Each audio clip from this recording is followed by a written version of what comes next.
Lydie, elle trouva une table mise et pendant son dîner, elle entendit un excellent concert. Quoiqu'elle ne vit personne, le soir, comme elle allait se mettre à table, elle entendit le bruit que faisait la bête et ne put s'empêcher de frémir. La belle, lui dit ce monstre. voulez-vous bien que je vous voie souper? Vous êtes le maître? Répondit la belle. Non, Répondit la belle en tremblant. il y a ici 2 maîtresses que vous. Vous n'avez qu'à me dire de m'en aller. Si je vous ennuie, je sortirai tout de suite. Dites-moi, n'est-ce pas que vous me trouvez bien laid? Cela est vrai, Dit la belle. car je ne sais pas mentir, mais je crois que vous êtes très fort bon. Vous avez raison. Dit le monstre.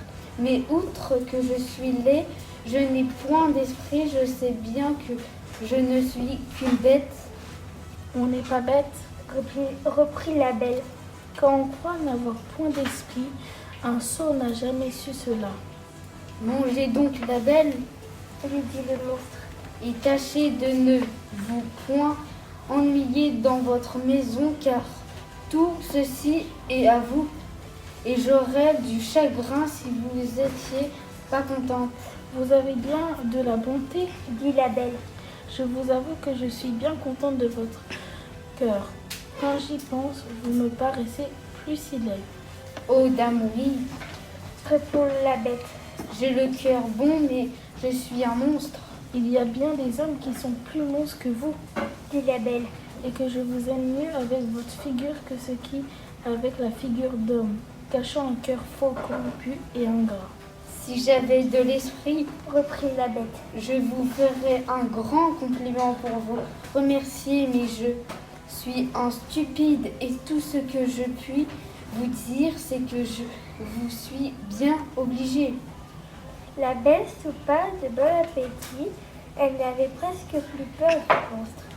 Mais elle manqua mourir de frayeur lorsque lui dit. La belle, voulez-vous être ma femme? Elle ne fut quelque temps sans répondre. Elle avait peu d'excité de la colère du monstre en le refusant. Elle lui dit pourtant en tremblant. Non, la bête. Dans ce moment-là, ce pauvre monstre voulut soupirer et fit un sifflement si épouvantable que tout le palais en retentit.